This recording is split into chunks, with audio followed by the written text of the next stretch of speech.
जय श्री राम। दोस्तों, यह कहानी बहुत समय पहले की है, जब सदना नाम का एक कसाई हुआ करता था, जिसका आचरण बहुत ही ज़्यादा अच्छा एवं ईमानदार था। वैसे तो सदना एक कसाई था और कसाई का काम ही होता है मांस बेचना, पर सदना अन्य कसाईयों से बिल्कुल अलग था। यह मांस बेचते हुए भी प्रभु का कीर्तन करता रहता था। मतलब कि सुबह हो या शाम, दिन हो या रात, यह हर पल प्रभु का भजन गुनगुनाता रहता था। एक दिन वह अपने ही धुन में प्रभु का भजन गुनगुनाते हुए कहीं जा रहा था। तभी उसके पैर से एक काले रंग का पत्थर टकरा जाता है और सदना वहीं रुक जाता है। उसके मन में ख्याल आता है कि क्यों न यह पत्थर मैं उठा लूं। हो सकता है कि कहीं मांस तौलने के काम आ जाए। और यही बात सोचकर सदना कसाई वह पत्थर उठा लेता है। वापिस आकर उसने वह पत्थर मांस तौलने के काम में लगा दिया। परंतु कुछ ही दिन में उस पत्थर से मांस तौलते हुए सदना कसाई को समझ में आ जाता है कि यह कोई साधारण पत्थर नहीं है, क्योंकि सदना को ज्ञात होता है कि उसे जितना वजन का मांस तौलना होता है, यह पत्थर अपने आप ही उतने वजन का हो जाता है। धीरे धीरे यह बात काफ़ी तेजी से फैलने लगी कि सदना कसाई के पास एक ऐसा पत्थर है जिससे जितना वजन का मांस तौलना चाहो, वह पत्थर उतने ही वजन का हो जा रहा है। वह जितना चाहता है वह पत्थर उतना ही तौल देता है।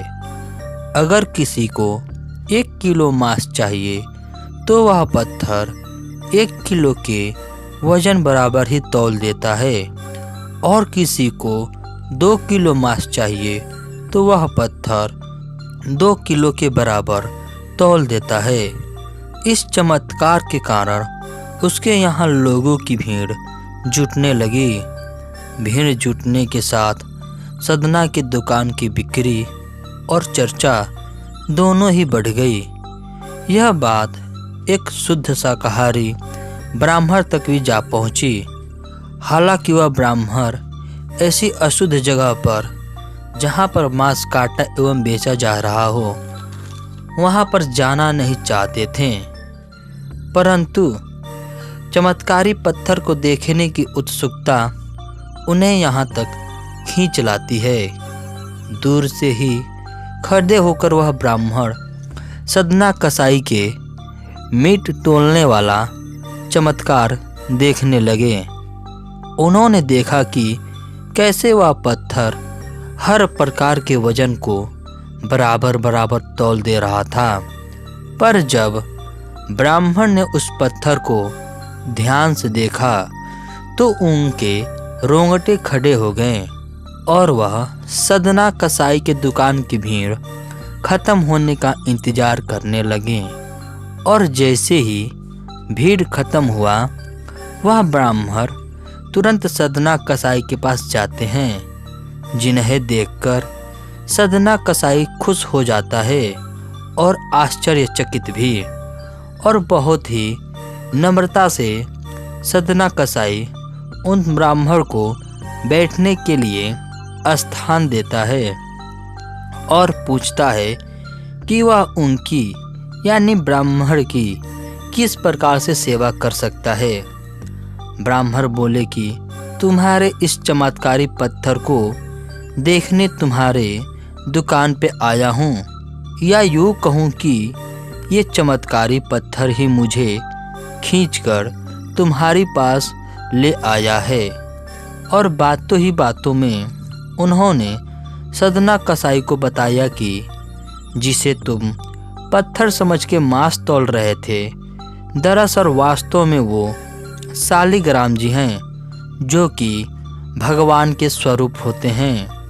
शालिग्राम जी को इस तरह गले कटे मांस के बीच में रखना व उनसे तौलना बहुत बड़ा पाप है। सदना बहुत ही सरल प्रवृत्ति का भक्त था। ब्राह्मण की बात सुनकर उसे लगा कि शायद अनजाने में ही वह बहुत पाप कर रहा है, जिस वजह से वह ब्राह्मण से अनुनय विनय यानी प्रार्थना करता है और वह शालिग्राम उस ब्राह्मण को दे देता है और कहता है कि आप तो ब्राह्मण हैं, अतः आप ही इनकी सेवा परिचर्या करके इन्हें प्रसन्न करें और मेरे योग्य अगर कोई सेवा हो तो अवश्य बताएं। ब्राह्मण उस शालिग्राम शिला को बड़ा ही सम्मान के साथ घर लेके जाते हैं और घर पर आकर वह सबसे पहले शालिग्राम को स्नान कराते हैं। फिर उसके पश्चात पंचामृत से शालिग्राम का अभिषेक करते हैं और फिर उसके पश्चात पूजा पाठ आरंभ कर देते हैं। महज कुछ ही दिन बीते थे कि ब्राह्मण के स्वप्न में शालिग्राम जी आते हैं एवं कहते हैं कि हे ब्राह्मण, मैं तुम्हारी सेवा सत्कार से बहुत प्रसन्न हूँ, परंतु तुम मुझे उसी कसाई के पास छोड़ाओ। स्वप्न में ही ब्राह्मण ने पूछा कि ऐसा क्यों प्रभु? तो शालिग्राम जी उत्तर देते हैं कि तुम मेरी पूजा अर्चना करते हो, मुझे अच्छा लगता है, परंतु वह यानी सदना कसाई हर समय मेरा नाम गुनगुनाता रहता है, जो मुझे और भी अच्छा लगता है और इसीलिए मैं उसके पास गया था।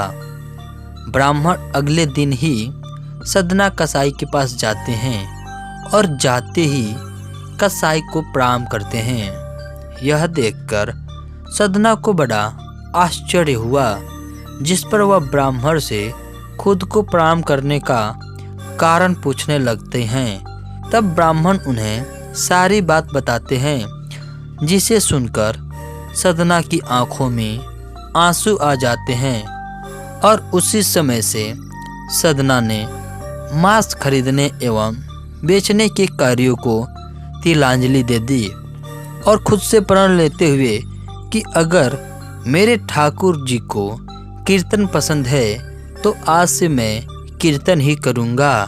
दोस्तों, जरूरी नहीं कि आप पूजा अर्चना ही करो।